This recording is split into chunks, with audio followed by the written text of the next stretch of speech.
Alright friends, I'm just gonna roll up my sleeves one sec. How you doing there? Welcome back to Babylon Talmud. Today we're studying Daf Chaf Aleph, Daf 21 of Masechta BavaMetzia. Friends. Friends.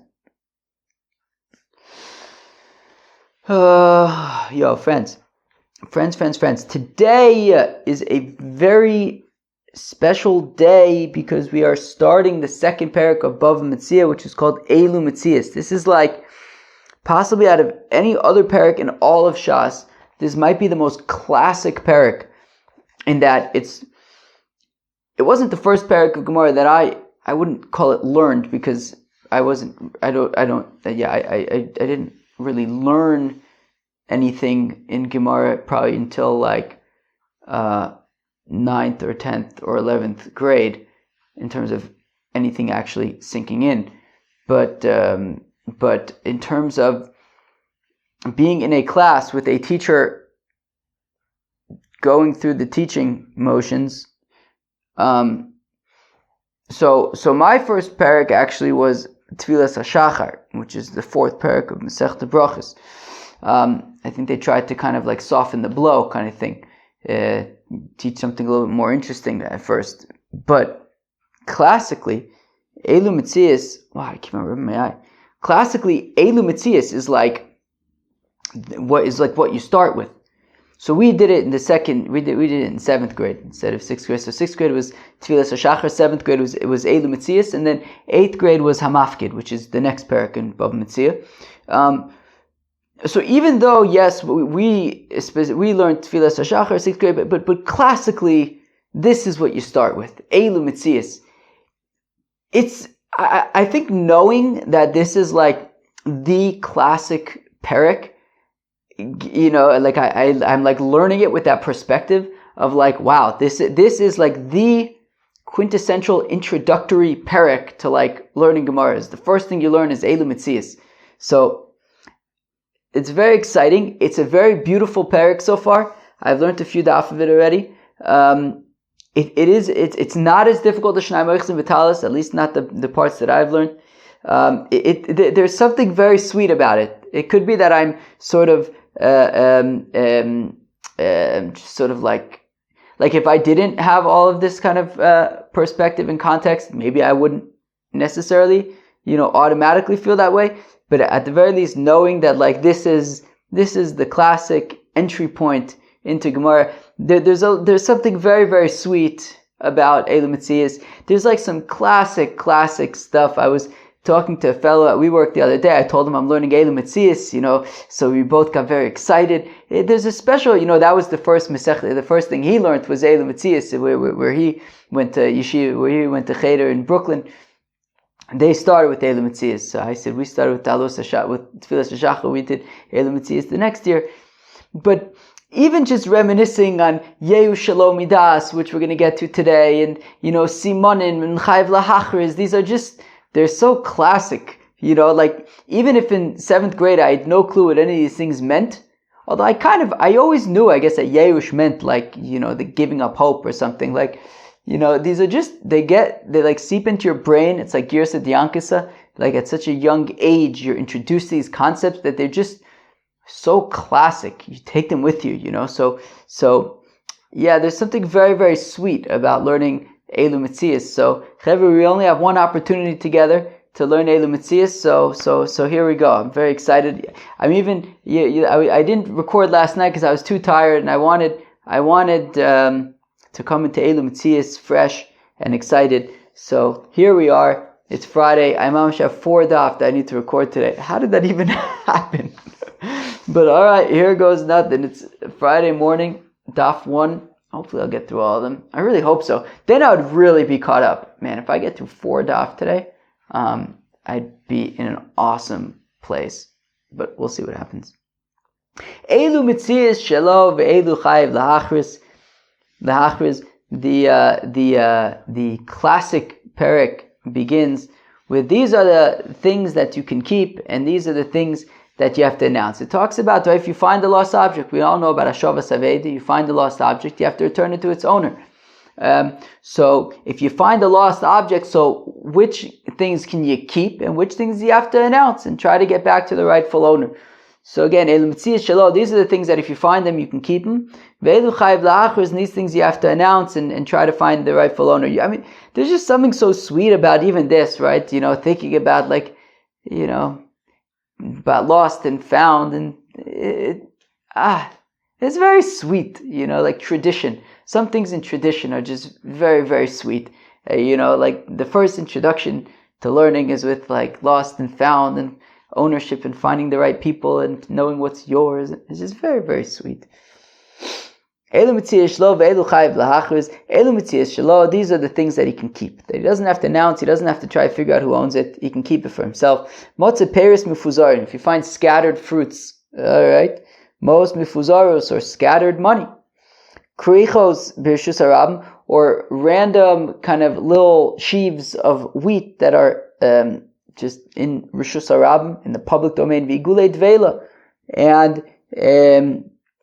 fig cakes, round fig cakes, alright? Kikris shel nachtam, or loaves of bread of a baker, machruza shel dagim, strings of fish, okay? Vachticho shel basar, or pieces of meat, v'gizei tzemer, halakuchin mimidinason, and shearings of wool. All right, I guess that were taken from their place or something. I don't know. What does that mean? Yeah, whatever. The point is they look like all the other ones. Vanitze pishton, and bundles of flax, I think. And tongues of scarlet wool. These things he can keep. It says divrei mer. There's other cases that don't have divrei mer, but these are the things that he can keep. And the point is, these are things that there's no simin, there's no sign on them, there's nothing unique about them, right? Right, a loaf of bread that comes right now it's Friday. If I go to Shuk Machne Yehuda and find a random loaf of bread from one of the bakeries in Shuk Machne Yehuda, challah be'etzem looks like a challah. I won't know exactly which shop he got it from or who it belongs to, or better yet, right? Somebody dropped it. Who bought it? I don't know who it belonged to. They all look the same. So these are all things that there's nothing identifiable about them, and the assumption is that the person who lost it has given up hope that they're going to get it back, and therefore, absent of really anything identifiable on it, and the fact that the owner has surely given up hope and doesn't intend to get it back, you can keep these things. We're going to learn about already on today's daf about exactly, how do you know that? How can you determine that somebody gave up hope? That's already we're going to learn on this daf. Okay, Givaldi Gebuda Omer says Gebuda Kol sheyesh bo shinoi, anything that's unique, anything that's different, chayv lahachriz. You can't just take for yourself and keep and now it's yours. You have to announce it. You have to try to find the owner. Keitzad, what are examples of these?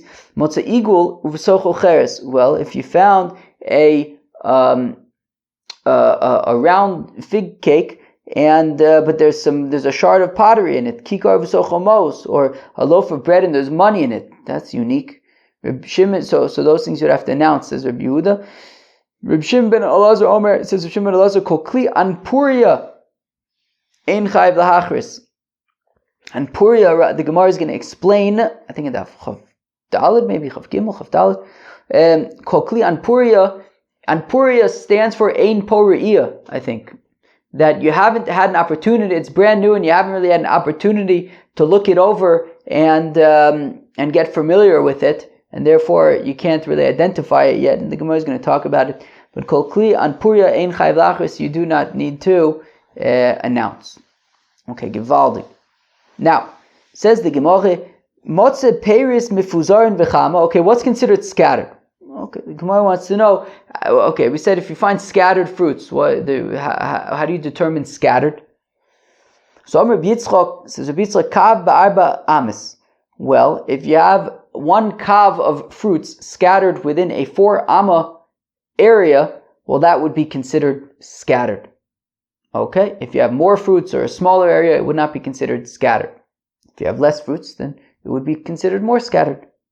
Okay, so we're saying that there's a certain ratio to define scattericity, scatterness. Heichidami.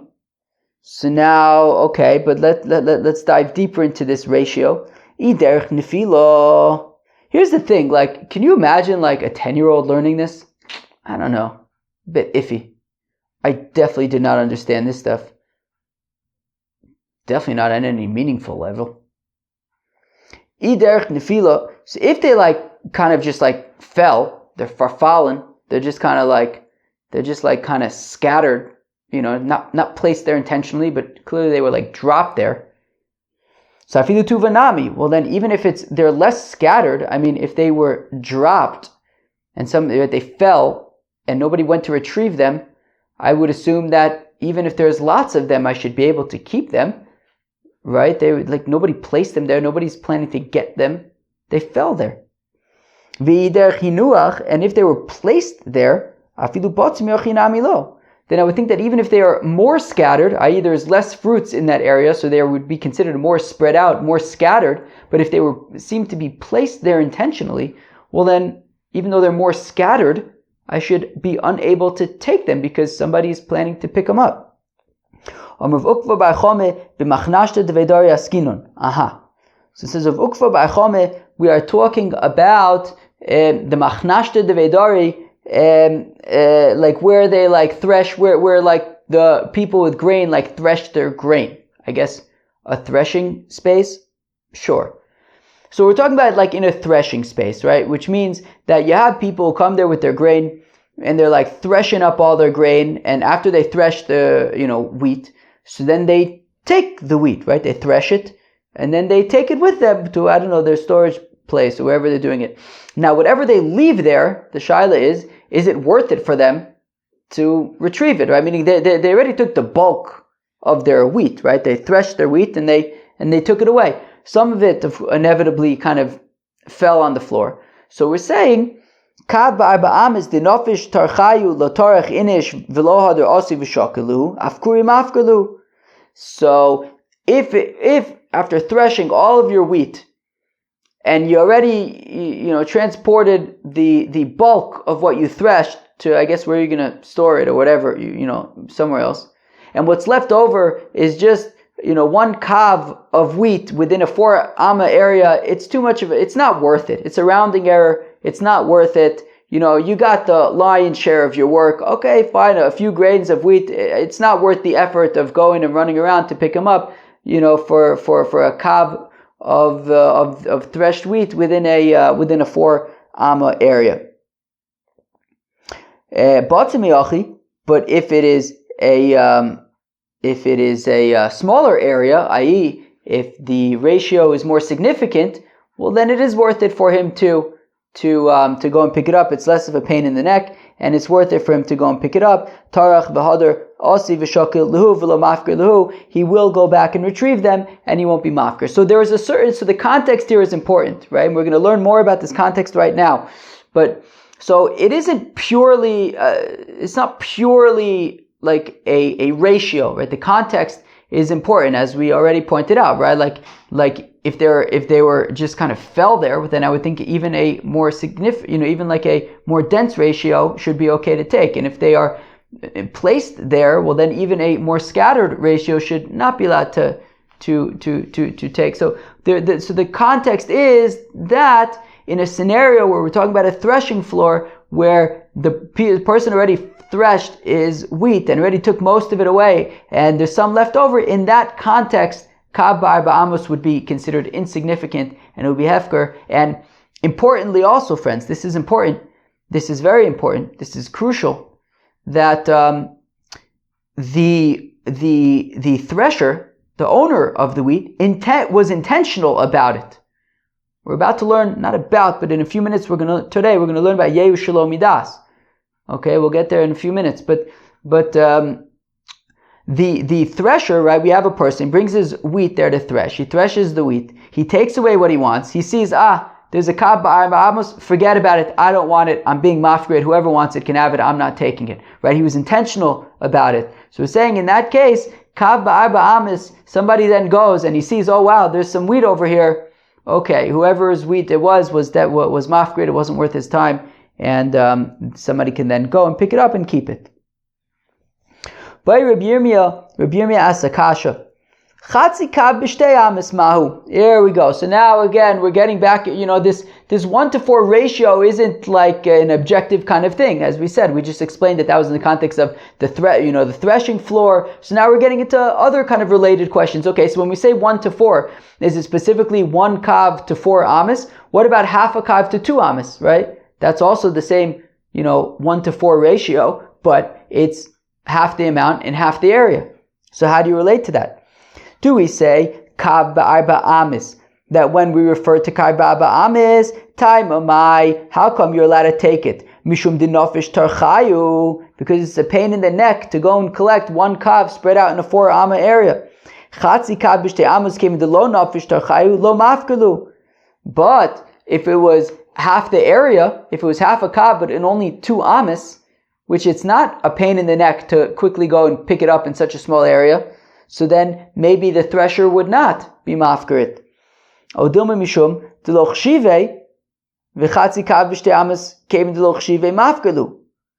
And maybe it's 1 kav in 4, spread out in 4 amis is not choshuv, and then certainly half a kav is half choshuv.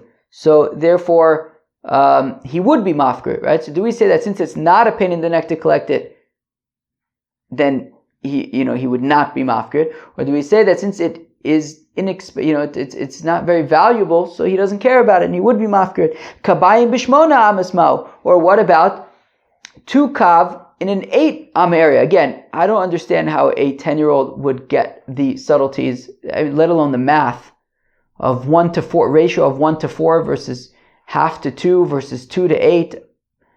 Yeah, but okay. Maybe this part they skip. And I'll tell you, we're going to end with a teku. Tekus in general kind of get in the weeds. I don't really understand how 10-year-old kids will get in the weeds.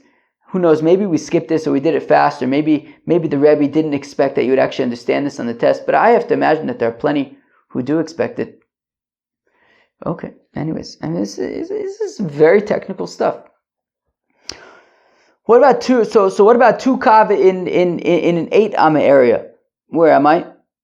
Kabayim b'shmona amis mau kav ba'arba amis time amai mishum dinofish tarchayu v'chol shkein kabayim b'shmona amis came dinofish tarchayu tfei mafkalu. So do we say, well, the whole thing by the 1 to 4 ratio is that it's a pain in the neck, and certainly, right, in 8 amma area is going to be a pain in the neck.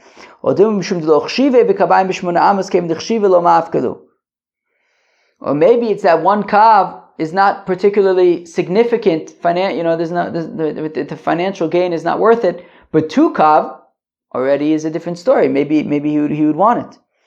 Kav sumsmin ba'arba. What if we maintain the 1 to 4 ratio, but now we're not talking about wheat anymore. We're talking about sesame seeds. Pain in the neck. Well, do we say that the 1 to 4, right, the 1 kav is not significant, but v'sumsmin kevin dichshive lo mafkalu?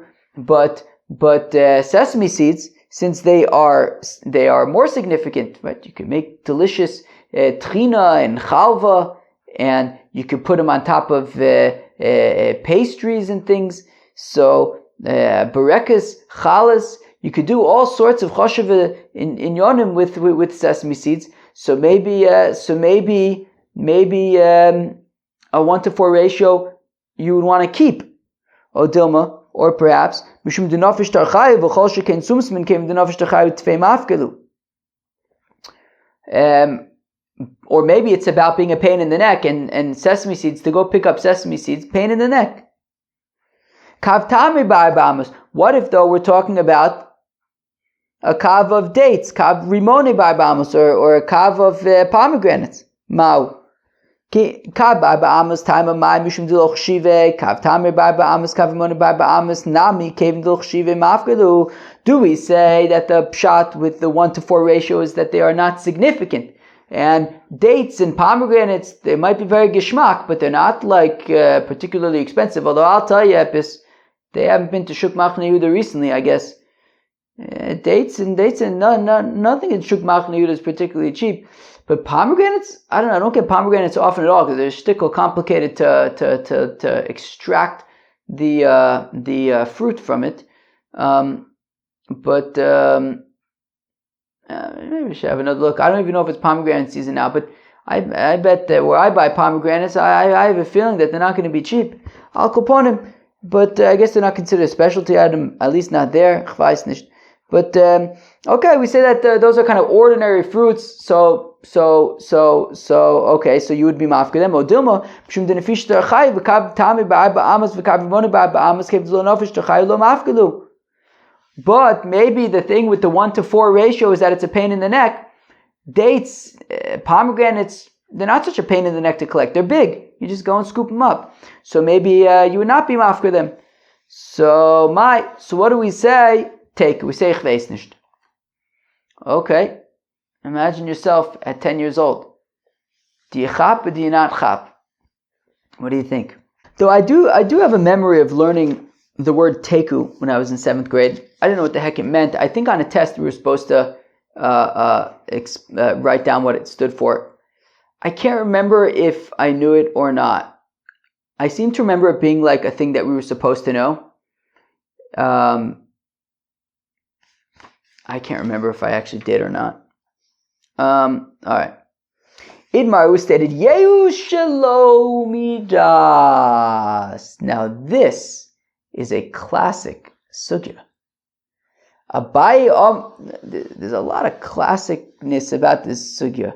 This is also one of the scenarios, as we're going to see tomorrow, of Yal Kigam. This was one of the places where we paskin like Abaye. Yal Kigam, the Yud is Yehu Shelo Midas. Yehu Shelo Midas is an extremely classic machlokas. Yehu Shelo Midas, Abaye Omar, Lo have Yeush v'Rava Omer have Yeush. Do da da da do do do do do do do do do do bum ba da da da da da da da da da da da da do do do do do. Friends, who can explain this? I hope I can. Okay, Yehu Shelo Midas, at least according to Rashi, I wouldn't be surprised if there's a machlokas here, but yeah, Rashi explains Yehu Shelo Midas is be'etzem. Can you assume Yeush? Kind of as I pointed out before, that by the threshers, they were intentionally, right? The point is that they consciously said, forget it, I'm not interested, I'm gonna leave. It's not important enough for me to pick up, or it's a headache, whatever it is. So like, for example, scattered fruits, right? That was something that we listed in the Mishnah, Peres Mefuzars. Peres Mefuzar and whatever. If you have something that you can assume that when the person realizes, like, oh, shnikes, I lost it, he'll be like, all right, whatever, I'm never going to get it back. I don't know, what's an example of,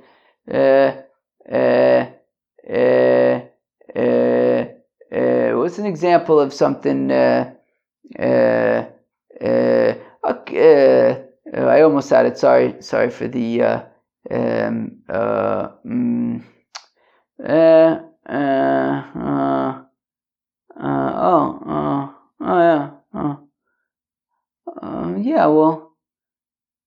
How about this? Why not?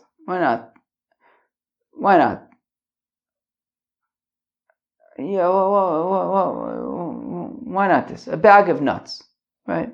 Yeah, that's fine. You go to one of a million places in Shuk Machne Yehuda where you can get a bag of nuts, and you then you take them and you very quietly go to Gan Hatut. Obviously, you're probably going and making as much noise as you can, especially while I'm recording Babylon Talmud, but I don't hear you anyways because I have noise-canceling headphones now. But let's just be positive and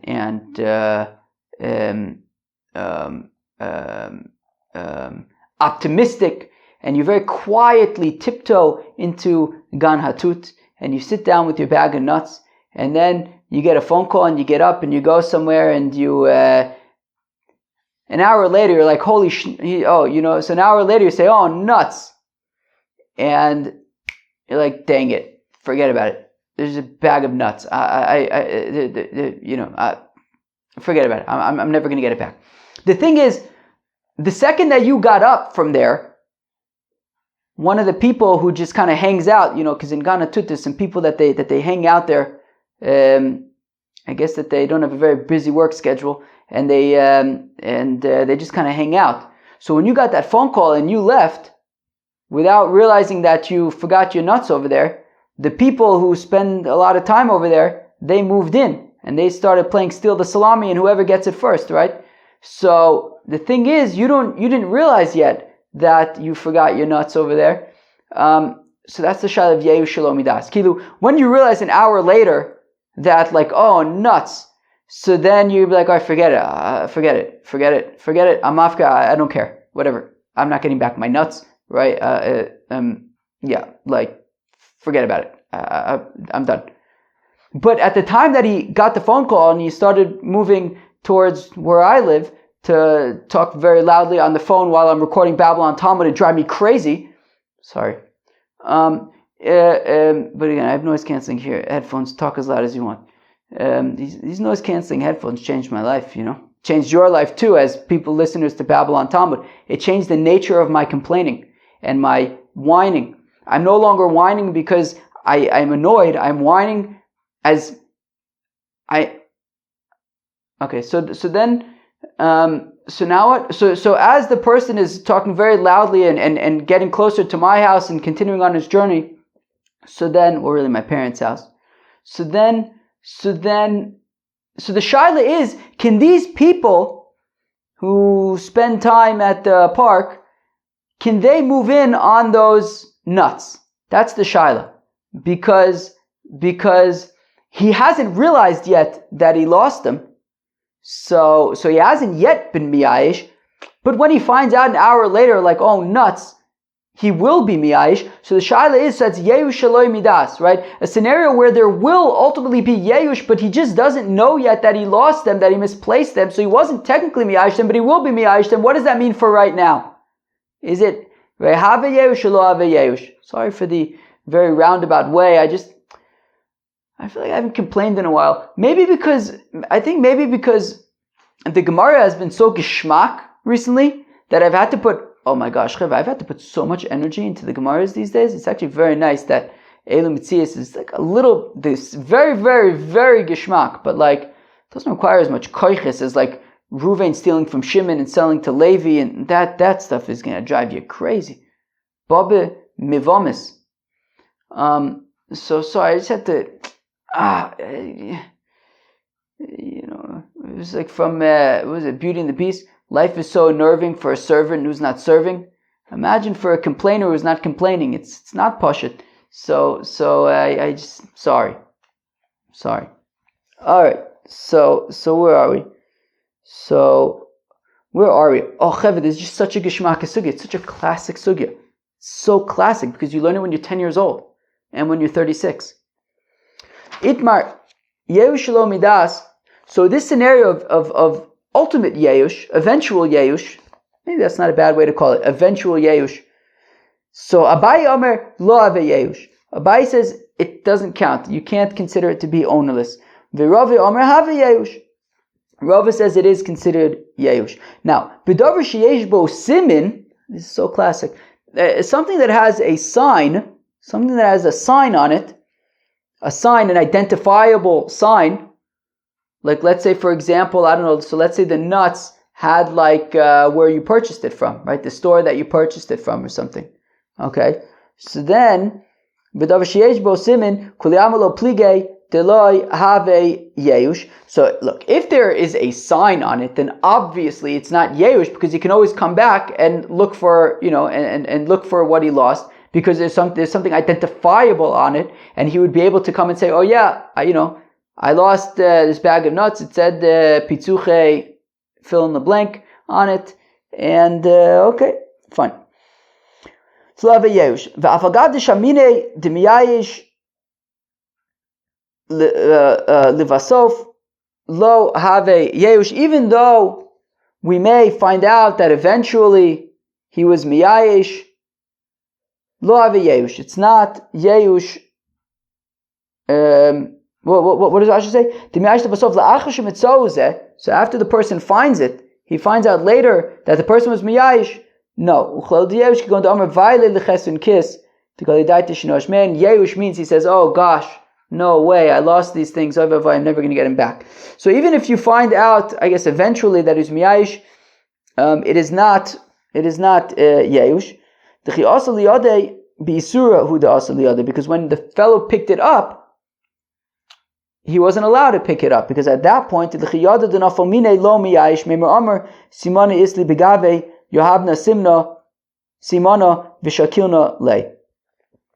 right, that by default, if there's something identifying about it, well then you can't take it, because the assumption is that when they realize that they lost this object, they're going to say, wait, 1 second, I'm going to go and I'm going to get it back. I'll be able to identify it, I'll be able to find it, and I'll be able to get it back. So therefore, the assumption is that something that's identifiable, everyone would agree that you cannot take it, because the assumption is when the person realizes that it's lost, he will not give up hope. Instead, he will say, oh, okay, I can identify it, I'm going to go get it back. And therefore, even if eventually we find out that he actually was mafkirit, it doesn't work, because at the time that the person took it, prior to the fellow being mafkirit, he wasn't allowed to take it at that time, since you had to assume that the person wasn't going to be mafkirit, because he would say, wait, I can identify it, I'm going to go back and get it.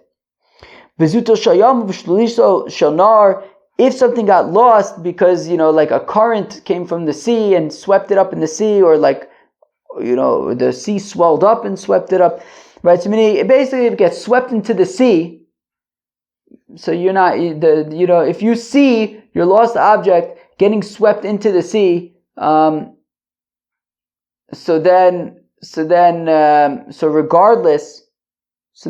I guess even assumed yeush, if we're talking about something that got swept into the sea, so then afagav the isbei simin, even though there is an identifying thing on it, rachmana sharye kidmina lememer lekaman. Okay, so it's going to be allowed, as we're going to explain, I believe, at the top of Chaf Beis. Okay, because there, the person, even if you didn't necessarily see it, you can assume that he's going to find out about it, and he's going to be mafker. We're going to talk about it, I think, at the beginning of the daf tomorrow. Kiplige, where they argue is b'davar she'ein bo simin. Where they argue is when there is nothing identifiable about it. So go back to those nuts that were left on the park bench in Ganatut. It was just in a Ziploc bag, although that could be identified about it. Maybe it was just like a random shook bag, and they didn't have, there was nothing, whatever it was. There was nothing identifiable about it. Nothing to say, make it any different than anybody else's nuts. So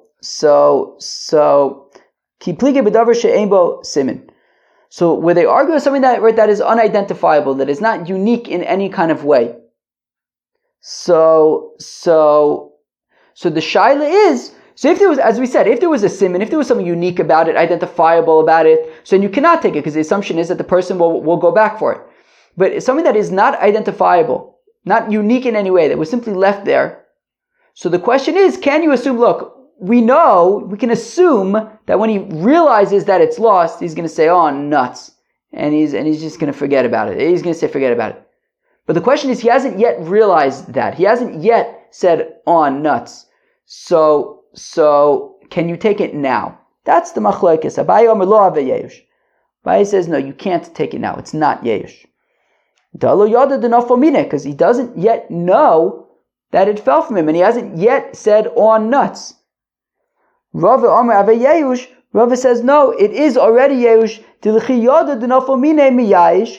because obviously, we can assume that when he finds out, he's going to say, oh, nuts. Meimer Omer, Simon Alesli Begave, Meashtu de Miyayish. Right? So he says, look, I don't have there's nothing identifiable about these nuts. And he says, I forget it. So it's clear to us that we can assume that he's going to say, forget about it. Whoever wants him, take him. That is our shaila, okay? Can we assume sort of implied yeush or eventual yeush? I don't remember what I had said earlier. I think eventual yeush maybe makes more sense. Tashma, come here. Peris mifuzar. Well, our Mishnah had said that scattered fruits, hare'elu shelo, you can keep. Halo yada denafal mine. Right, if we assume, right, like if we assume like the nuts, for example, that you left in Ganatut. Well, as we explained in my example, right, he didn't realize, he got up, he got a phone call, he went to take the phone call, he doesn't realize yet that he forgot his nuts over there. Ha'amar Ravukva Bar Choma, hacha b'machnashta devedar yaskinon daved midasi. Yeah, but the thing is, we already saw earlier on today's daf the opinion of Ravukva Bar Choma that peris mifuzarin are specifically talking about machnashta devedari. He's talking about the threshing floor. It's this very specific place where he actually does know, right? Right? It was a conscious decision. He says, look, I've already taken the lion's share. Right? We're talking about where he was threshing wheat and he already took the lion's share. And he says, look, okay, I know that there's some left over. It's only kab bar ba'amas. Forget it. It's not worth it. I'm not taking it. So that was conscious. He was miya'ish it. It wasn't yet. So it's peris mifuzar in the Mishnah is not yehu shalom midas. Toshma coming here. Most mifuzaris scattered money. Hare'elu shelo. If he just finds like a bunch of shekels scattered on the floor. Ataka had this yesterday. I was at WeWork. And I saw somebody, I don't know, I was in my office, and I don't know, somebody like, I guess dropped some stuff and went down to pick some stuff up, I guess. And then, I guess they picked up whatever they needed to and went on. And then a few minutes later, I see somebody walk by and finds a coin, and he's like, yo, do you know who this belongs to? I won't tell you what I said. Let's go right there. So maybe it's a shtickle different because it's not like B'Rishus Harabim. Like you could probably find out who did it, who it belongs to, but like a coin, there's something there's absolutely nothing unique about a coin, right? So you find like some coins on the floor. So we said in the Mishnah that you can keep them. But Amai, how come you can keep them? He doesn't know that it got that they lost. Right? The person doesn't know that they lost it. So shouldn't that be Yehu Shalom Midas? And we're saying that you can keep it? Hasam Nami Kid Rabbi Yitzchak. It's like Rabbi Yitzchak that we've seen before. Where did we see Rabbi Yitzchak? Vavakama Daf Kuf Yud Ches. We saw Rabbi Yitzchak. Damar Adam also the Mashmish Bekiso B'Chol V'Shua. That a person, and we're going to see Rabbi Yitzchak's opinion in a few minutes, that a person is checking their wallet all the time. They lose money, they know it immediately. Hachanami Adam Asui the Mashmish Bekiso B'Chol V'Shua. Here also the assumption is that a person, if a person lost money, they know that they lost money. And therefore, you can assume that when you found it, they already gave up hope. It's just, some scattered money, some scattered coins in some place. The person already gave up hope. There's nothing identifiable about it. There's no way that he could say that this is mine. And, although I kind of wonder if there is some kind of way that you might be able to, maybe like the number of coins. I don't know. Anyways, we're saying that most mufuzaris you cannot. Right. Hare'elu shelo, you can keep because there's nothing identifiable about it, and the person already knew immediately that they lost it, so you can assume that they were miyayish already, and therefore it's not yehu shelo midas. Toshma, come in here. Igule dveila v'kikro shel nachto. If a person loses fig cakes or bread from a baker, hare'elu shelo, the finder can keep it. Amai, but how come? The person who lost these items doesn't know that they lost them yet necessarily. No, also fig cakes and breads, they're heavy, bulky items. If you lost them, you'll be like, you would notice right away that like, wait, what happened to that item? So again, it's not Yehu Shalom Midas. Toshma coming over the Shonis Shel Agamin. That if you find tongues of scarlet wool, you can keep it. You can keep it. Why? He doesn't know that he lost it. So Asamnami, they're oichet. Agav di chashive mishmushe mimashmesh behu Rabbi Yitzchak. Since they are expensive, so it's like the Rabbi Yitzchak theory, which is if a person loses money, they know it right away. So here also, if you lose this scarlet wool, you would know it right away, and therefore whoever finds it, and it's not identifiable, it's like every other scarlet wool, and therefore whoever finds it can keep it, because you can assume that they were already miyash. A fellow finds money in a synagogue or in a study hall. And any place that there's lots of people over there, you can keep it.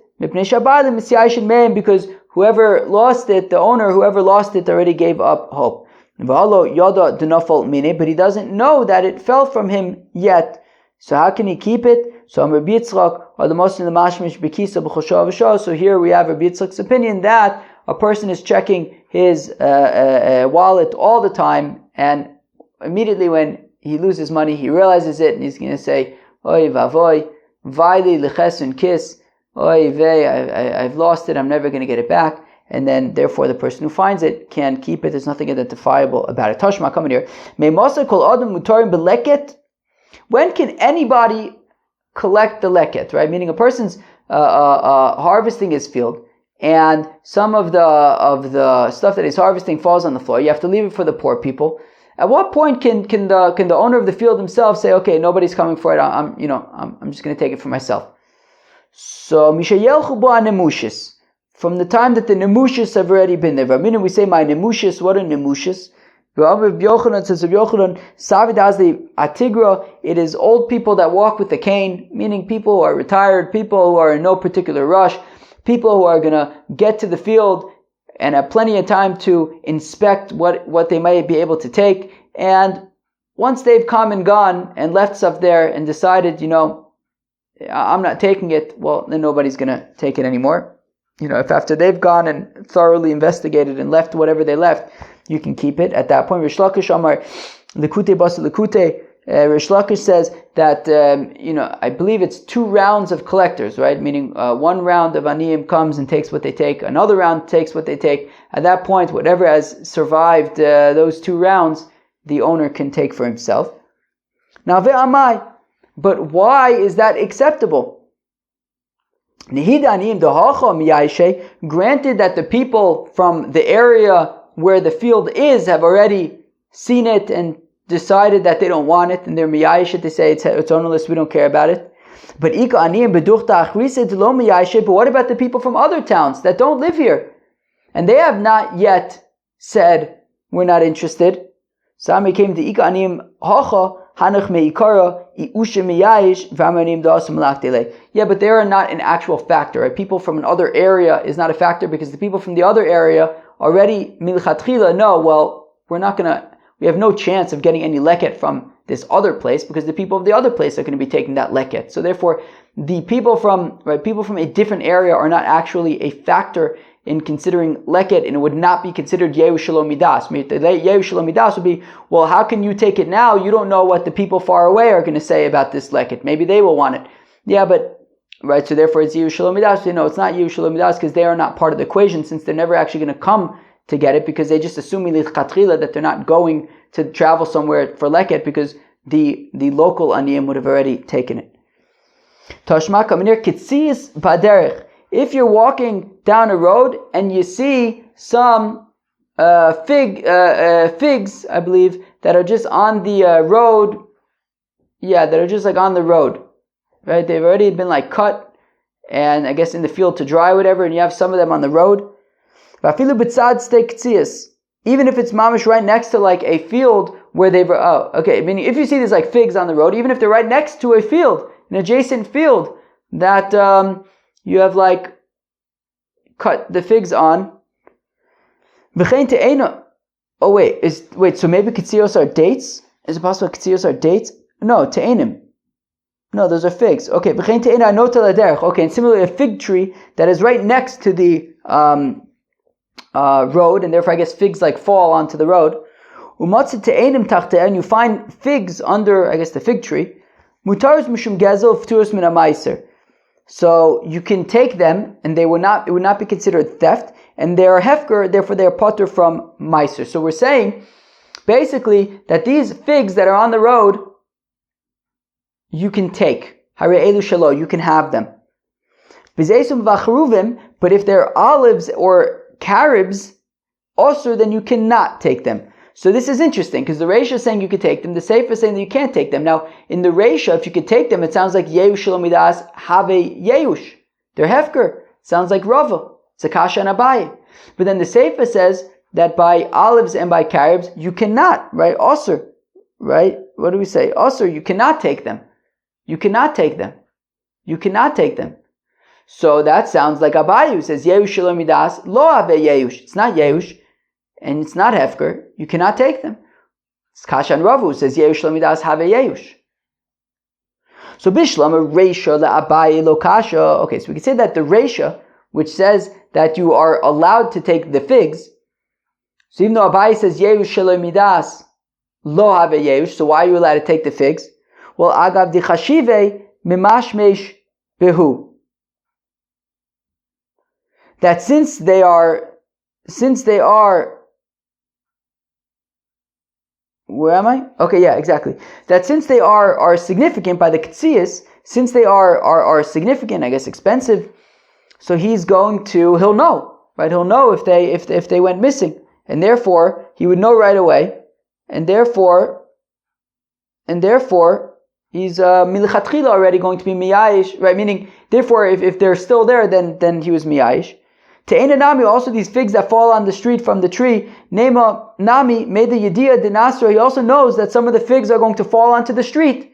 So also he knows, okay, whatever figs fall on the street, forget about it. I don't care about. So when it comes to the figs, he was already, either he was aware that they were there and he was cool with it, or he's aware that some of the figs are going to inevitably fall off the tree and he's cool with it. So when it comes to the figs, he's cool with it. So while Abaye in general would say Yeush Shelo Midas lo have Yeush, this is not Yeush Shelo Midas because he's planning for the eventuality or the reality, or he knows simply that these figs are there and he's okay with it. So therefore, that is why you can take them, because he was already miyayish.